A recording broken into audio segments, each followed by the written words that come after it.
Salut les amis, j'espère que vous allez bien. Aujourd'hui, unboxing d'une figurine un peu particulière.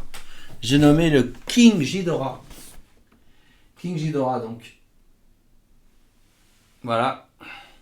Donc un des ennemis les plus importants, peut-être l'ennemi le plus important de Godzilla.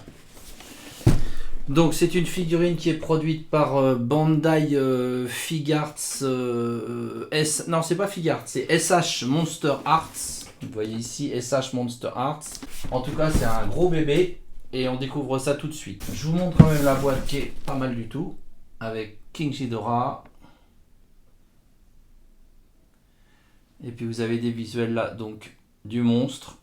Je vois même pas sur mon écran de contrôle ce que je vous montre, tellement la boîte est grosse. Voilà. Donc ça c'est la version King Ghidorah tirée du film Godzilla 2 qui date de 2019. Et on va ouvrir la boîte tout de suite. Sachant qu'on est donc sur un personnage qui date de... Alors 1954, je pense pas. Je pense que ça c'est la première fois que Godzilla est apparu à l'écran. Mais je me suis renseigné avant de faire la vidéo. Apparemment King Ghidorah, lui, il est apparu dans un film qui s'appelle King Ghidorah, le monstre à 3 têtes, qui date de 1964. Qui est une très belle année puisque c'est l'année de ma naissance. Voilà. Donc on va ouvrir ça tout de suite. Les amis, donc j'ai ouvert la boîte et alors je l'ai acheté d'occasion. Donc j'ai pas la notice de montage, mais ça devrait pas être très compliqué. J'espère qu'il est complet, mais normalement il l'est. Les pièces ont l'air d'être très propres. Tout était bien emballé, il n'y a pas la notice, c'est tout. Donc là maintenant on va commencer un petit peu à regarder les différentes pièces de King Ghidorah. Je souffre malheureusement d'une maladie dont souffrent beaucoup de youtubeurs actuellement, c'est d'avoir à supporter le voisin relou qui fait du bricolage ou qui utilise sa perceuse ou sa tondeuse. Donc les youtubeurs savent de quoi je parle, il y en a un en ce moment, ça va pas m'empêcher de continuer cette review, mais désolé pour le bruit, nous avons tous des voisins relous et on ne peut pas les empêcher de bricoler. Voilà. Donc désolé pour le petit bruit de fond, pas très sympa. Allez, on commence. Alors des pièces super massives. Donc oui, ce que je voulais vous dire, c'est que là on est sur la version du film donc de 2019 qui s'appelle Godzilla 2 Roi des monstres. Et mais c'est un héros, enfin un méchant plutôt, qui existe depuis donc 1964. Voilà. Donc je vous montre déjà son aile qui est vraiment très très imposante. Voilà. Alors, je sais pas encore si c'est l'aile gauche ou l'aile droite, ça on verra. L'autre aile,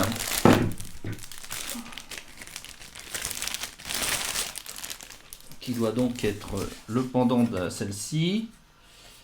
Donc je vous laisse admirer un petit peu les différentes teintes. Voilà.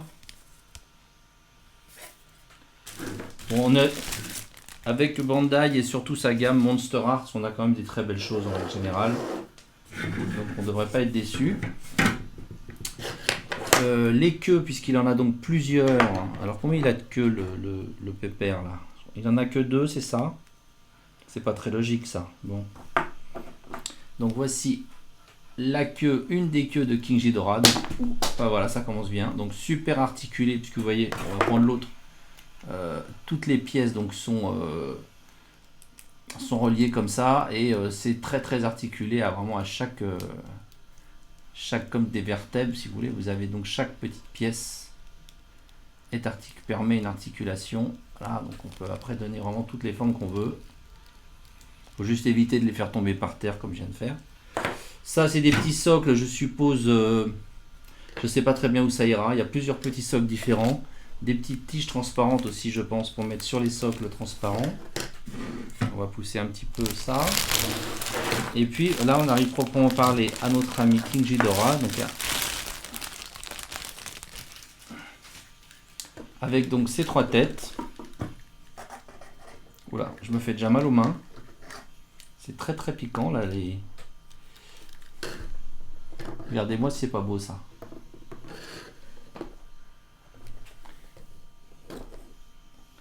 Je vais admirer les têtes. À l'intérieur c'est violet. Bien entendu les mâchoires sont articulées.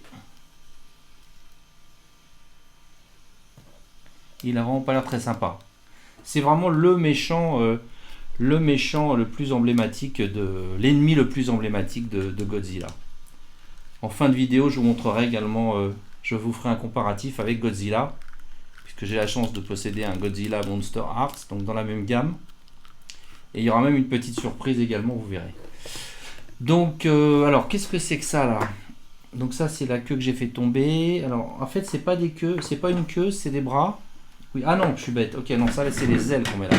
Donc là-dedans, on va mettre les ailes. Alors, les ailes, elles pèsent 1 tonne. Je vais pas me tromper. Alors, logiquement, plutôt comme ça. Ouais, c'est ça. Donc là, vous avez une encoche assez importante dans laquelle on va rentrer l'aile et également dans cette tige, dans le trou là. Faut juste pas se tromper de... Faut juste pas se tromper d'aile, mais je sais pas si c'est possible de se tromper. Il est vraiment imposant. Je sais pas comment je vais l'exposer. Je sais pas comment je vais l'exposer. Alors attendez, avant de mettre les ailes, je vous montre quand même qu'il y a des, ce qu'on appelle ici des articulations papillons, butterfly. Hein, vous voyez, ça permet donc d'avoir plus d'amplitude vers l'arrière. Que c'est un peu la marque de fabrique de Monster Hearts, comme d'ailleurs de Figuarts, hein, qui est toujours chez Bandai. C'est vraiment les articulations. Donc bon, sur des monstres comme ça reste limité quand même. Hein. Mais si vous connaissez bien cette gamme Figuarts par exemple, vous avez beaucoup d'articulations. C'est les figurines les plus articulées, je pense, du marché. Alors, on va essayer de ne pas faire de bêtises. Vous connaissez ma maladresse légendaire. Bon, c'est pas vrai d'ailleurs, je suis pas si maladroit que ça. Mais...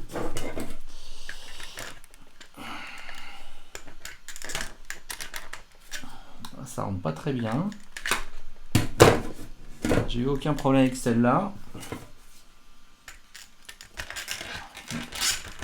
Voilà. Et donc on imagine qu'il va y avoir besoin de socle en effet, parce que on peut pas espérer faire tenir cette figurine facilement sans socle. Alors pourquoi ça se bloque pas là? Il faut quand même que ça se bloque. Donc il faut que je trouve un moyen de bloquer cette aile. Ici elle a l'air d'être bloquée, ouais. Et là ça ne se bloque pas. Bon les amis, j'ai eu du mal à la monter cette figurine parce que vous voyez un petit peu de quoi elle est composée. 2 ailes énormes qui déséquilibrent complètement bien sûr la figurine. Les 3 têtes qui sont très articulées mais qui forcément ont un peu tendance à se barrer parce que bon mais voilà, je l'ai acheté d'occasion, donc peut-être que les attaches sont un petit peu fatiguées. Même si je pense pas que ce soit ça trop le problème, mais bon, comme il y a énormément d'articulations, ça a quand même un peu tendance, voyez, à se détacher, voilà, assez facilement. Exemple. En plus, à chaque fois que vous essayez de forcer un peu, vous éclatez les doigts parce qu'il y a des épines partout, c'est pire qu'un rosier. Voilà. Elle est magnifique, elle est difficile à présenter. Je sais même pas comment je vais faire pour vous la présenter plus en détail parce que là, si je la bouge, à mon avis, tout s'écroule.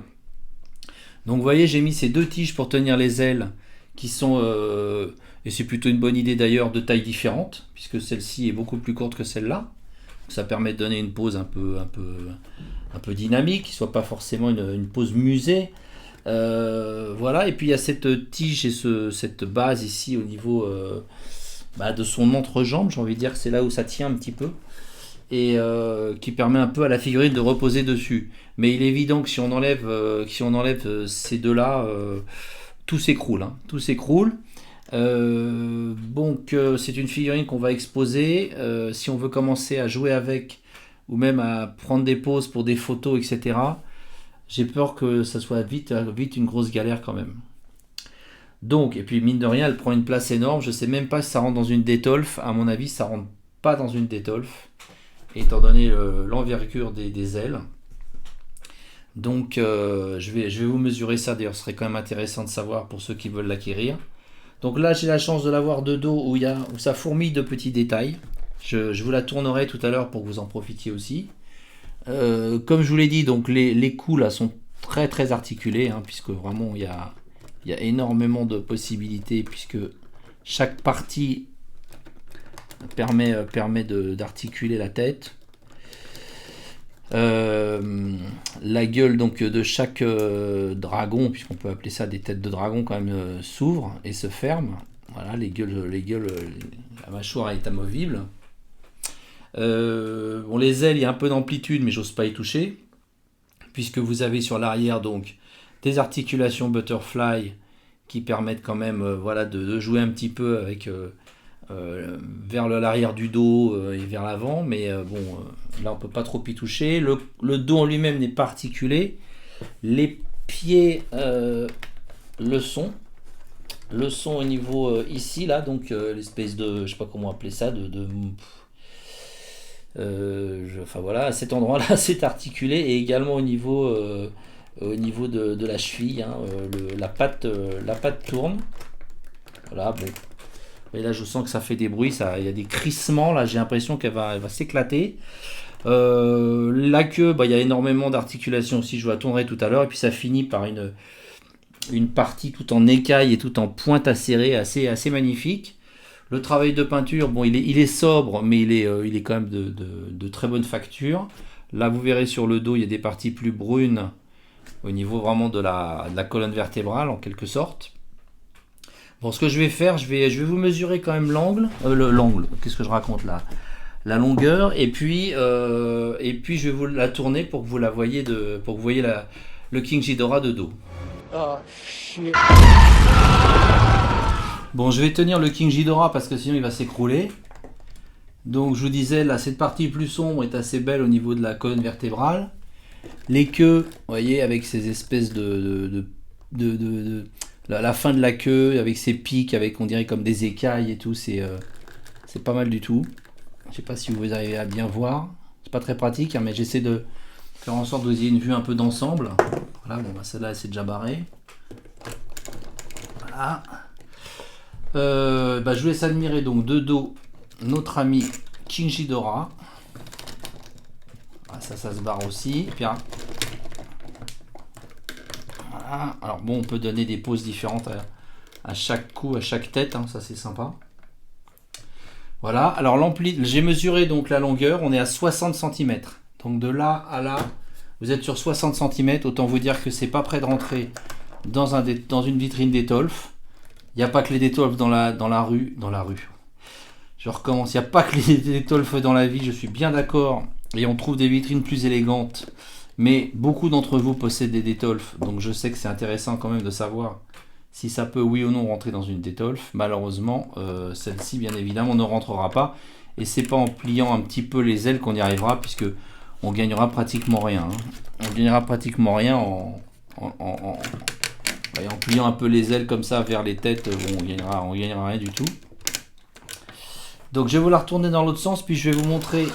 On va faire une petite comparaison de taille avec Godzilla.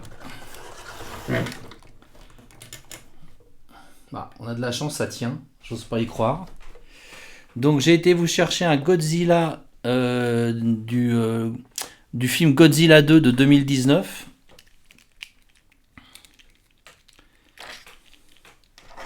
Donc voilà Godzilla. Je vais essayer de vous le mettre un petit peu à côté pour que vous puissiez vous rendre compte de la différence de taille. Voilà, comme ça peut-être, je sais pas. Bon, vous voyez qu'il est quand même plus petit, enfin. Voilà. J'en profite pour vous montrer cette très belle figurine de Godzilla, qui est donc également bien sûr chez Monster Arts. Donc de Bandai. Donc voilà, ça c'est une autre des figurines de la collection. Il y en a énormément. Il y a tous les ennemis de Godzilla, il y a King Ghidorah, donc il y a Gamera, la tortue, il y a comment il s'appelle, l'espèce de ptérodactyle, là son nom m'échappe, mais enfin vous voyez de qui je parle. Il y a Mecha Godzilla, il y en a beaucoup, tous existent dans toutes les versions différentes qui ont pu sortir à l'occasion de chaque film, avec donc des versions des années 50, 60 et des tout derniers films. King Ghidorah, il existe une autre version que je vous incrusterai en photo qui est assez sympa aussi, où il est entièrement doré, donc une peinture très métallisée, qui se trouve à mon avis un peu plus facilement que celui-ci. Et puis pour votre information et pour vous distraire, je vous ai amené ce véhicule qui est un Maser Canon type 66. Alors, Je ne pourrais pas vous dire si on est à l'échelle, je ne pense pas. Je ne pense pas qu'on soit à l'échelle. Je vais reculer un peu la caméra pour que vous puissiez le voir. En fait, je ne vais pas reculer la caméra, je vais reculer mon bureau. Regardez, elle est pas belle la vie. Et donc, vous voyez ce canon qui est donc un canon qui permet de combattre Godzilla et tous ses ennemis. Alors, au niveau de l'échelle, j'ai peur de vous dire une bêtise. Non, on doit quand même être un peu. Il est un peu grand, je pense, ce Maser canon. Et alors, ce qui est pas mal avec ce Maser canon, c'est qu'il y a une fonction lumineuse. Je vais essayer de vous la mettre en action. Voilà. Et ce que j'aime bien, c'est cette espèce de rayon, vous voyez, qui progresse comme ça vers le haut. Alors c'est articulé, oui, un petit peu articulé. J'adore cette fonction lumineuse. Je sais pas si vous voyez bien avec les éclairages là. On a l'impression vraiment que le rayon il progresse là dans cette partie là. Et alors ça, c'est pas Bandai qui fait ça, c'est Aoshima. Aoshima, c'est une super société qui fait surtout des maquettes, mais aussi quelques répliques comme ça, en métal ou en plastique. Là, il y a du métal et du plastique. Ils ont fait le dropship d'Alien, ils ont fait plein de choses. Ils ont fait à un moment des vaisseaux Cosmos 99. Enfin, c'est une société japonaise que j'aime beaucoup, qui font vraiment des belles choses, comme vous le voyez, c'est vraiment super beau. Bon, ça se trouve, hein, ça coûte pas si cher, on le trouve aux alentours de 200 euros, on peut le trouver. Et donc, alors malheureusement, j'ai un problème de chenille sur la partie qui tracte le Maser canon.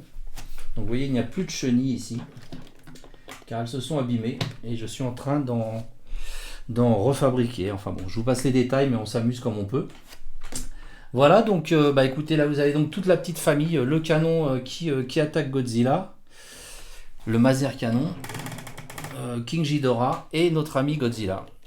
Voilà les amis, écoutez, j'espère que cette petite unboxing vous a plu.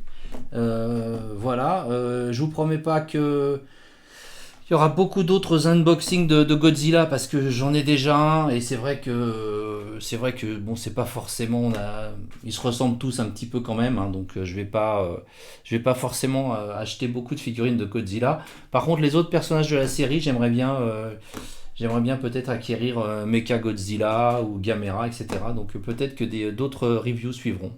Voilà les amis, écoutez, n'hésitez pas à vous abonner surtout à la chaîne. Allez jeter un coup d'œil sur le site aussi.